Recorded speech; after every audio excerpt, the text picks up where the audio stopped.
सास बनने की ट्रेनिंग। सुधा के बेटे की शादी होने वाली थी और वो इतनी एक्साइटेड थी कि आज मैं ऊपर आसमान नीचे, आज मैं आगे जमाना है पीछे। अरे हाँ हाँ भाग्यवान, तू सबसे आगे ही है। लेकिन हुआ क्या है? सास बनने वाली हूँ मैं। अरे घर में एक नया सदस्य आ जाएगा, कितना अच्छा लगेगा ना। आप और राहुल तो ऑफिस चले जाते थे और मैं पागल की तरह घर में अकेली। अब तो मेरा साथ देने वाली आ रही है इस घर में। बहुत बहुत बहुत खुश हूँ मैं। ओहो ठीक है बेगम, लेकिन अपनी खुशी को लगाम लगा कर रखो। क्या पता कैसी आए, तुम्हारा साथ देने वाली आए या फिर ऐसी आ जाए जो तुम्हारी शक्ल देखना भी पसंद ना करती हो। ऐसा क्यों बोल रहे हैं जी? शुभ नहीं बोल सकते तो अशुभ तो ना बोले। अच्छा जल्दी से तैयार हो जाओ, चांदनी चौक जाना है शादी की शॉपिंग के लिए। हाँ हाँ थोड़ी सुबह तो हो जाने दो, दुकानें बाजार खुल तो जाए। तुम सच में ना पागल हो गई हो बहू के आने की खुशी में। बेटा माँ की हरकतें देख रहा था। वो सारी बात फोन पर अपनी होने वाली बीवी राशि को बताता है। फिर पता है क्या हुआ? माँ ना सुबह 6 बजे ही पापा को चांदनी चौक जाने को कहने लगी। दूसरी तरफ राशि कहती है, अरे वाह ये तो बहुत अच्छी बात है ना, सास इतना सोचने वाली मिल रही है, और क्या चाहिए। मैंने भी सोचा है मम्मी जी के साथ बहुत प्यार से रहूंगी, उनका ख्याल रखूंगी और प्यार करूंगी। राहुल भी खुश था। लेकिन बाजार में सुधा जी और उनके पति को एक अजीब सी दुकान दिखती है जिसके बाहर लिखा होता है, हमारे यहाँ सास बनने की ट्रेनिंग दी जाती है। ये देखिए जरा, लग रहा है आजकल के लोगों को कोई काम नहीं है। अरे सास बनने की भी ट्रेनिंग होती है क्या? दुकान के सामने एक पिंजरा था, उसमें एक तोता बंद था।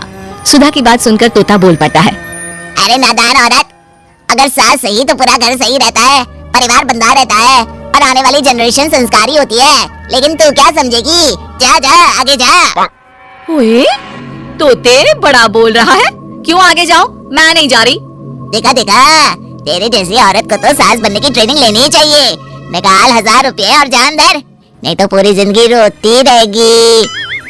सुधा को तोते की बात में दम लगता है। ए जी निकालो ना जरा 1000 रुपए। अरे पागल हो क्या? जानवर की बात में आ रही हो?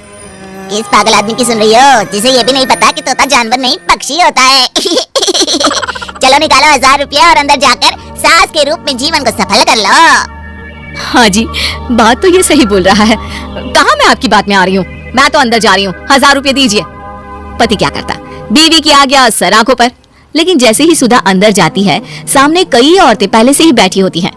मेरी पहली बहू के वक्त मैंने इतना नहीं सोचा था, और आज वो मेरे सर पर चढ़कर नाचती है। गुरुजी कोई उपाय बताए।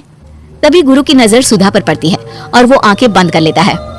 तू पहले भी मेरी दुकान के सामने से होकर गई थी ना, तब क्यों नहीं आई? औरत जो कि गुरु के साथ मिली हुई थी। महाराज तब पता नहीं था कि सच में सास बनने की भी ट्रेनिंग लेनी होती है। लगा था घर में कोई सदस्य आ रहा है जो सारा दिन मेरे साथ रहेगी, लेकिन ऐसा तो कुछ भी नहीं हुआ गुरुजी। चल फिर पैकेज लेकर 20,000 वाला कल से आ जाना। जी महाराज, गुरुजी की जय हो। वो औरत भी सुधा को देखती है और कहती है, सही जगह आई हो बहन। 10-20 हजार का मुंह नहीं देखना भाई, बस घर बस जाए तो सोचो गंगा नहा ली। बहुत कमा लेंगे अगर परिवार एक रहा, नहीं तो बुढ़ापा वृद्धाश्रम में बिताओ। सुधा डर जाती है। वो गुरु के पास जाती है और उन्हें पैसे देती है। देखो, एक मंत्र गांठ बांध लो कि कभी भी बहू को बेटी ना समझना। जितना दबाकर पहले दिन से रखोगी, धीरे धीरे प्यार दोगी तो मान रखेगी, नहीं तो। ना जी ना गुरुजी, समझ गई। अरे भला हो भगवान का जो आपसे मिला दिया, नहीं तो मैं। हाँ हाँ आगे बढ़ते जाए, पीछे और भी लोग हैं, सबको मौका दे। सुधा घर आ जाती है। राशि शादी करके घर आती है तो दिमाग में सास की वही छवि होती है जो राहुल ने दिखाई थी। देखो राशि, मैंने काम वाली हटा दी है। वो क्या है ना, 2000 महीने लेती थी, यानी कि 24,000 साल का, और 5 साल में उसे जोड़ो तो 1,20,000 रुपए। माँ जी और 10 साल जोड़े तो? तभी राहुल आ जाता है। अरे बस बस इतना मत जोड़ो, फिलहाल भूख लगी है, कुछ खाने को दो। अरे पर बर्तन तो गंदे है ना, काम वाली तो आई नहीं, फिर बर्तन कौन धोएगा? अरे कौन धोएगा मतलब? तू धोएगी? मैं? ठीक है मैं धो लेती हूँ, धो कर देती हूँ, आप खाना बना ले। अरे खाना भी तू ही बनाएगी? ये क्या बात होती है माँ, क्या हो गया तुझे? कल तक तो कुछ और ही बोल रही थी।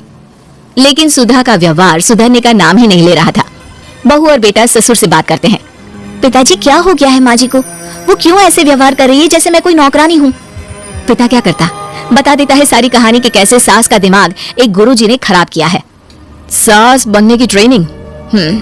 तो मामला ये है, वही मैं कहूँ, कहाँ तो माँ बहू का इंतजार ऐसे कर रही थी मानो साक्षात कोई देवी आने वाली है, लेकिन व्यवहार नौकरानी जैसा। देखिए माँ बुरी नहीं है, बस किसी ने उनका दिमाग खराब कर दिया है। तो ऐसे में मेरे पास एक आइडिया है। बहू फुसुर फुसुर करके पति और ससुर से बात करती है। अगले दिन बहू सास के सामने कहती है, अच्छा मैं जा रही हूँ, मेरी क्लास है। ये बोलकर बहू निकल जाती है। ये कौन सी क्लास करने जा रही है? पढ़ाई तो खत्म हो गई थी इसकी। अरे माँ, दरअसल वो ये सोचकर आई थी कि तुम माँ जैसी होगी, लेकिन यहाँ तुम तो तुर्रम खां बन गई हो। तो वो किसी बहू बनने की ट्रेनिंग वाली क्लास में गई है। ये बोलकर बेटा बाप की ओर देखता है और आंख मार देता है। हाँ, वो तो तुम्हारी माँ ने भी सास बनने की ट्रेनिंग ली है बेटा। पहले का जमाना और था भाई, कि भोले मन से रिश्ते शुरू